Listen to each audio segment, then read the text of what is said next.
Praise the lord. Good morning. ప్రభువైన యేసుక్రీస్తు వారి నామమున మీ అందరికీ కూడా ఉదయకాల శుభములను తెలియచేస్తున్నాను. అందరూ బాగున్నారా? దేవుని కృప మీ మీద నిలిచి ఉండును గాక.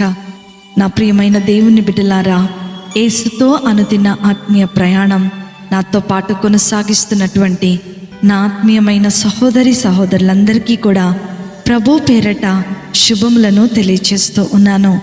ఈ ఉదయకాల సమయము దేవుని మాటలో మనలను ఆదరిస్తుండగా దేవుని స్తోత్రాలు చెల్లిద్దాం, దేవుణ్ణి స్తుతిద్దాం. హల్లెలూయా.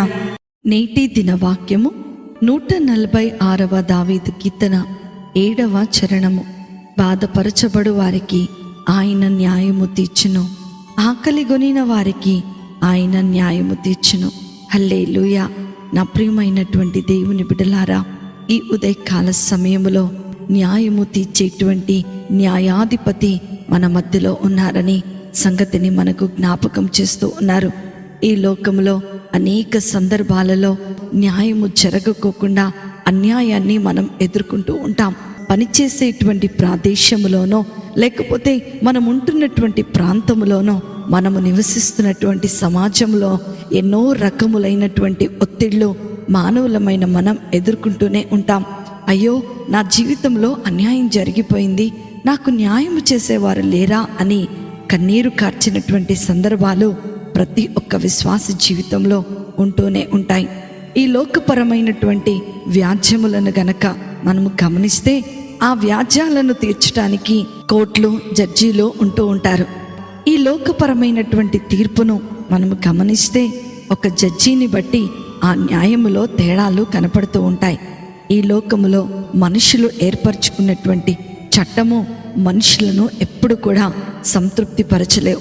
అయితే సమస్తము ఎరిగినటువంటి దేవుడు తగిన సమయమందు తగిన న్యాయము నీ జీవితంలో జరిగిస్తాడని ఈ ఉదయకాల సమయంలో దేవుడు నీతో నాతో మాట్లాడుతున్నాడు.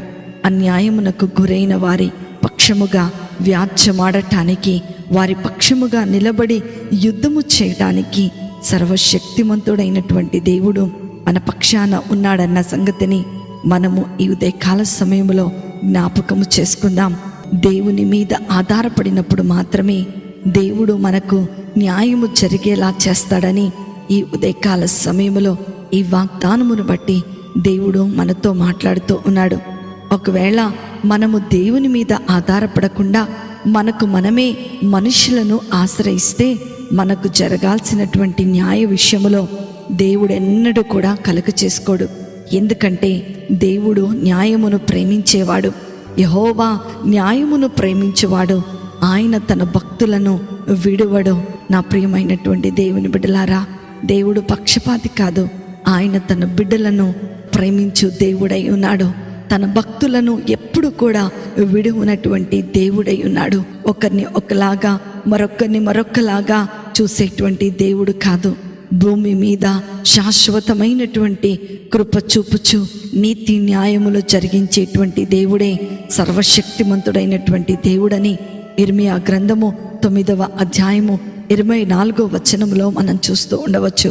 నా ప్రియమైన దేవుని బిడ్డలారా, ఈ ఉదయకాల సమయంలో న్యాయము కొరకు ఎదురు చూస్తున్నావేమో, నీ జీవితంలో అన్యాయము జరుగుతుందని నీవు కన్నీరు కారుస్తున్నావేమో, నీకు దేవుడు ఉత్తమమైనటువంటి ఆశీర్వాదమును అనుగ్రహించబోతున్నాడు.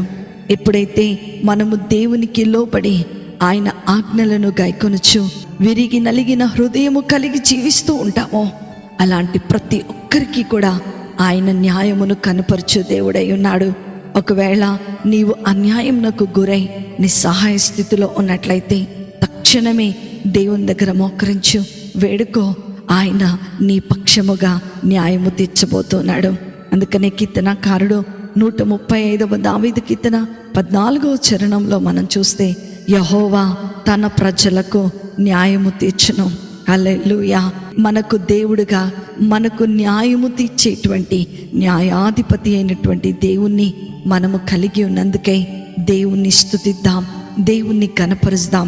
ఈ ఉదయమునే నీ కొరకు న్యాయము చేయటానికి, నీ పక్షాన నిలబడి యుద్ధము చేయటానికి, నిన్ను ఆశీర్వదించడానికి ఆయన సిద్ధముగా ఉన్నాడు.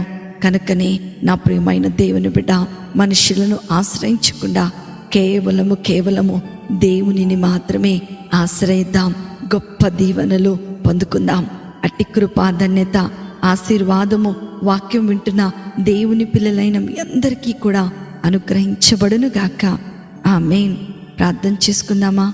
మమ్మలను మిక్కిలిగా ప్రేమించిన మా ప్రియ పరలోకపు తండ్రి, మీ యొక్కున్నతమైన ఘనమైన నామమును బట్టి మీకు వందనాలు. ఈ లోకములో మేము జీవించినంత కాలము ధైర్యముగా నీ యందలి భయభక్తులతో నీతిగా జీవించినట్లు మాకు కృపను అనుగ్రహించండి. ఈ విన్న వాక్యము ద్వారా మా అందరికీ కూడా గొప్ప ధైర్యమును, శక్తిని, ఆశీర్వాదమును మీరు అనుగ్రహించమని నజరేయుడైన యేసుక్రీస్తును శక్తి కలిగిన నామములో అతి వినయముతో అడిగి వేడుకొనుచున్నాను తండ్రి. ఆమేన్, ఆమేన్, ఆమేన్.